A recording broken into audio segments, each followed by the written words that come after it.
Find one of our representatives with a microphone and ask for you to identify yourself and your affiliation.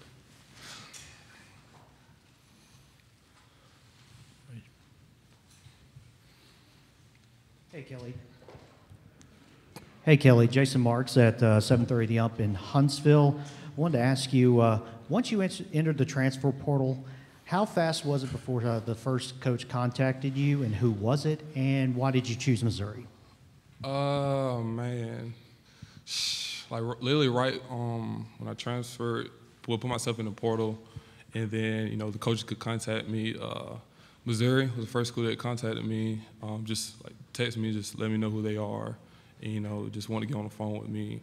And what was your last question? I'm sorry. I was going to say, why did you?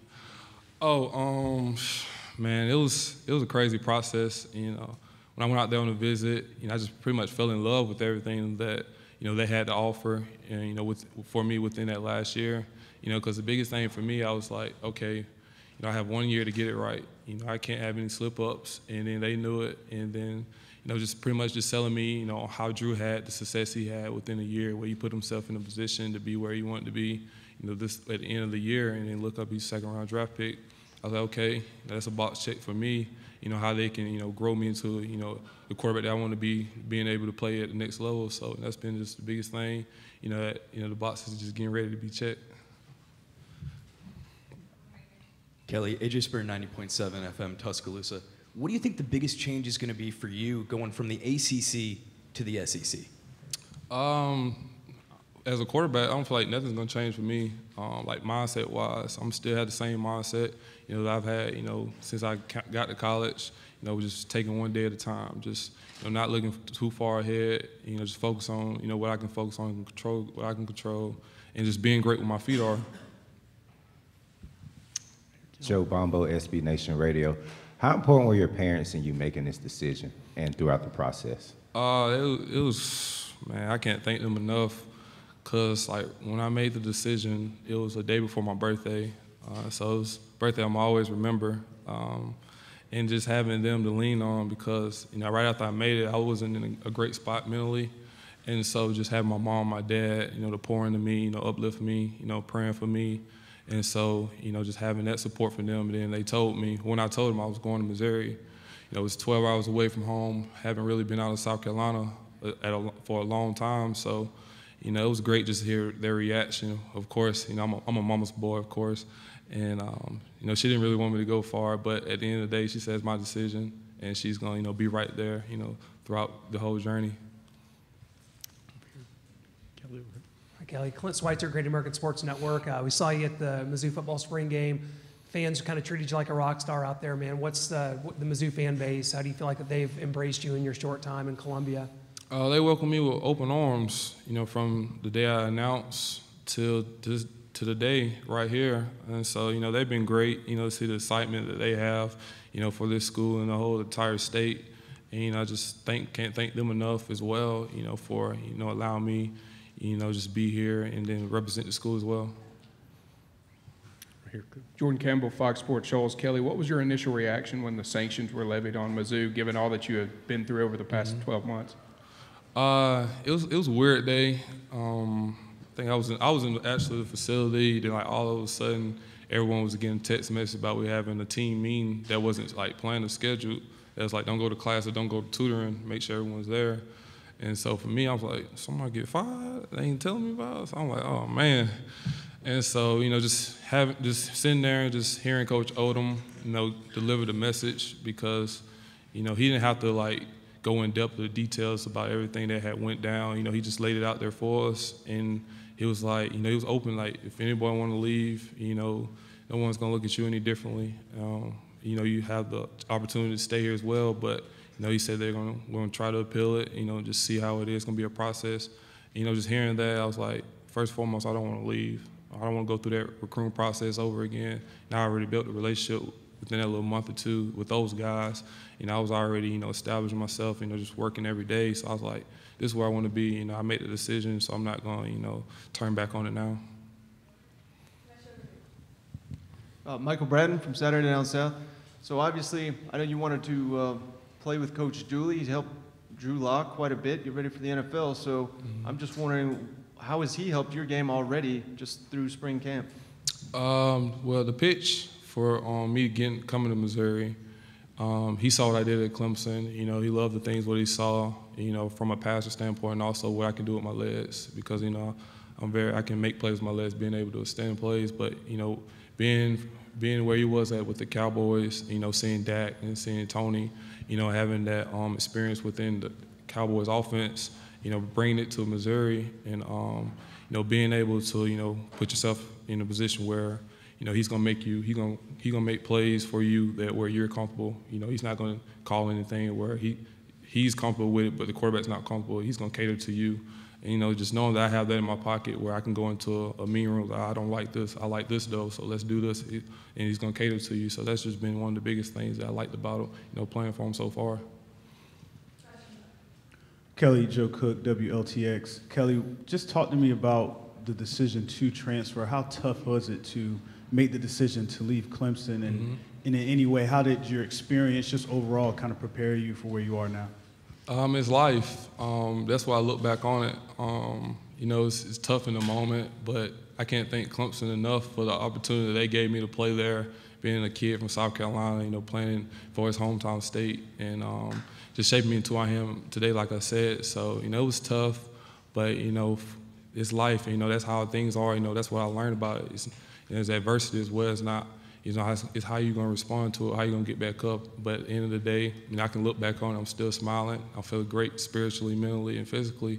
And so, you know, ready and anxious to get it going. Over here, Kelly. Kelly, Justin McNally, WTVY, out of Dothan, Alabama. You were on the 2016 Clemson team that played Troy at home, a game that was kind of a lot closer than a lot of people expected. Missouri playing Troy this year. What do you remember about that game and expectations playing a team like Troy that's knocked off two powerhouses the last 2 years? Man, that was a crazy game. You know, we knew what type of guys they had in that locker room. You know, it speaks for enough, you know, that they've already been two high-level caliber schools. You know, they're not going to lay down for anybody. So, you know, it's going to be looking forward to that game as well. But, you know, I don't want to look too far ahead, but, you know, it definitely has some history, and remember the type of guy and type of program that they have as well. Kelly, Rachel Barbeau, right here, Sirius XM. How you doing? I'm great. How you doing? I'm doing good. Let me ask you how you feel about just like the life and the plight of a student athlete now. You think about all the changes. You think about the transfer portal. You think about the 4-game redshirt rule. You think about the potential of name and likeness. You think about all these different things. I'm curious because you kind of became a poster child. A lot of people talked about you, right? And you handled it in a very classy manner. I'm curious what you think happened or what it looks like for student athletes today. I can say that as of today, you can start to see that a lot of things are being more, you know, student athlete friendly. You know, a lot of people are looking out for, you know, what's in the best interest of the student athlete, you know, whether it's on the field or off the field. And I believe that, you know, transfer portal, not a lot of people, you know, agree with it, but, you know, for me, it's been a tool that, you know, I feel like has pretty much changed my life in a way, in a sense. And so, you know, I thank God for, you know, the timing of it, because, you know, looking 2 years prior, there wasn't this rule. So I don't know what I would have did, you know, if I didn't have the rule. But, you know, like I said, I'm thankful for it, and I'm glad that you're starting to see changes within, you know, to help and to cater to the student athletes. Thank you. Down front here. Kelly, can you talk about how you've been gelling with this offense this past spring? I mean, the stable running backs, you got Larry Roundtree, Tyler Beatty, receivers, Jonathan Johnson and Jonathan Nance, and a lot of weapons at your disposal. Just kind of talk about the potential for this offense. Man, we have a great group of guys that's on the offensive side of the ball. And so first and foremost, starts up front, you know, with offensive linemen. You have a very veteran group, you know, a very group that's, you know, gelled and meshed together, you know, very strong and, you know, physical as well. And outside on the perimeter, you know, got guys that can run for days. You know, just biggest thing, just get them the ball, just let them make the plays, you know, for you. Then, you know, to the side of me, you got Roundtree and then Beatty, you know, two different guys, you know. Roundtree's your typical back, run between the tackles, and, you know, do all the dirty work. Then you got Beatty, he's pretty much a scat back, give him the ball out on the perimeter. And also, you can line him up in the slot, and he can run routes and create a mismatch for you. And then you can't forget Alberto. He's a big guy with 6'6", like 260, something like that, maybe something short. He's a fast guy, mismatch, for guys out there on the perimeter as well. So, just looking at the offense, we have the pieces, to be as good as we want to be. It just starts, with, since I got there, and then also to the summer, just gelling, just creating that chemistry, to be where we want to be. Back over here. Hey, Kelly, David Cloninger with the Post-and-Courier in Charleston, South Carolina. Once you announced your decision to leave Clemson, social media being what it is, a lot of people, calling you a quitter or whatever. How did you handle that? And did you ever fire back at any of them? No, I didn't fire back. I took it with a grain of salt because I knew the decision, that I was going to make, what's going to come from it. There's going to be a lot of scrutiny. People going to label you this, label you that. That's just, the world we live in today. But, what you have to do is just control what you can control, and I control my mindset. Like I said, it was tough, but, easier said than done. But I just thank the people that had my corner pouring into me, each and every day, to get me where I am today. And, like I said, I'm thankful for it because I feel like, I've grown so much, within myself to put me in a position where, I'm happy where I am right here today. John Wilkerson, WNML Knoxville. I'm just curious, what's it been like to join a group of seniors or upperclassmen? You're expected to be a leader. You've got great experience to share. Was it a difficult transition at all, being vocal and becoming one of the team leaders at Missouri? It was very challenging because, like I said, I'm a senior, but at the same time, I feel like a freshman because I'm walking to a locker room where I really don't know anybody. I know a few of them because, what the coaches told me who would be coming back, but having to learn a bunch of names and just build up a relationship, I was like, okay, some guys may know you, some guys may not really. And so the biggest thing, I was like, okay, if I'm going to be looked as a leader, I got to take this, one day at a time. I can't force it. I'm not going to talk myself, to being a leader, in no way or fashion. So I said I'm just going to show them how I work, in the weight room, and then out there, on practice field as well. So the biggest thing, I was like, just encourage and serve. Everything else would take place of itself. Down here in the front. Caroline Grace, WAFF 48 Sports out of Huntsville. When you got to Missouri, what was your welcome like from the players and the coaches? And as far as on a personal level, now that you've been there a while, how are you getting along with everyone? I can say the welcome was very different. It was very cold. Nobody told me how cold it would be in Missouri. I remember we had workouts at like 7 in the morning and got up and looked at my phone. It was like -15. I was like, man, they didn't tell me this when I was getting recruited. But going back to your question, the guys have been, we're first class. Just first day I got there, just, welcome me in, open arms, also the support staff within everybody as well. Just making sure, I was doing good, adjusting well, and just making sure the transition was as smooth as it could be. Back here in front. Missouri has a very strong lineage in the last 15 to 18 years as far as quarterbacks, from Brad Smith, Chase Daniel, and Blaine Gabbard. Of course, Drew Lock just got drafted in the second round. When you look at that and you see that success, what is that? Is it just something to set your sights on as far as an end goal for this season? It's definitely great. Just coming to a program where it's, a lot of quarterbacks have left their mark on the program as well. I mean, the biggest thing I said for me, just leave your own legacy. Don't try to chase anything, that's not within you. So just, be who you are at the end of the day, and then everything else is going to take care of itself, and, you'll be where you want to be at the end of the day. Hey, Kelly. Matt Baker with the Tampa Bay Times. You were the first or one of the first players to kind of take advantage of the 4 game and then being able to transfer rule. What are your thoughts on kind of being one of a trailblazer in that? It was crazy. I didn't even know I was like one of the first players to people was telling me, everybody labeling it the Kelly Bryant rule now. So I was like, oh wow, I didn't even know that was a thing.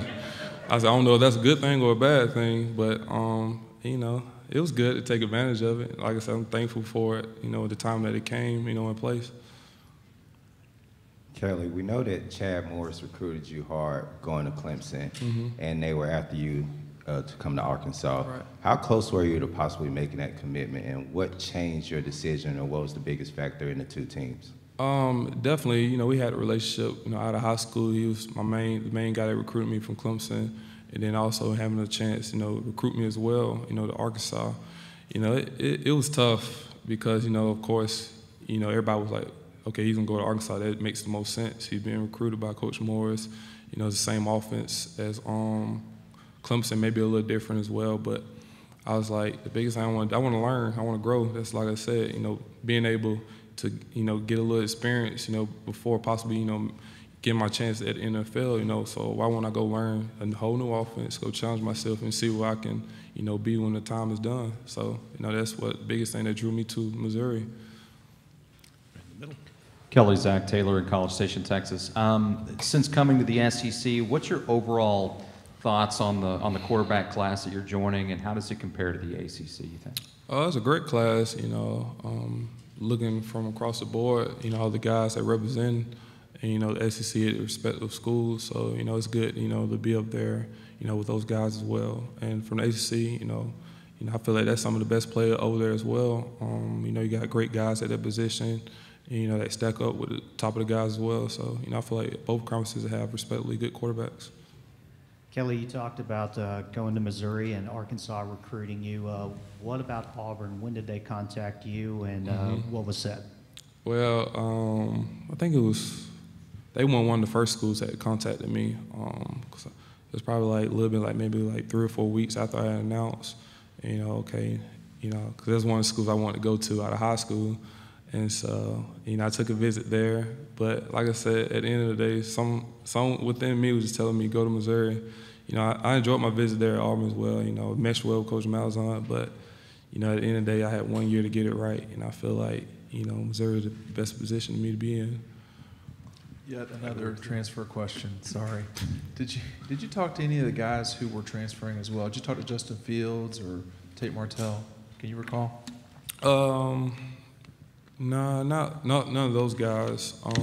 I talked to, it was literally right before I announced, who was it? Tommy Stevens a little bit. So I talked to him, but other than that, I talked to more skilled guys, a couple of receivers, tight end Jalen Harris, that's at Colorado. So a few of those guys like that. Here on the podium. Rashad Snell, Alabama News Network in Montgomery.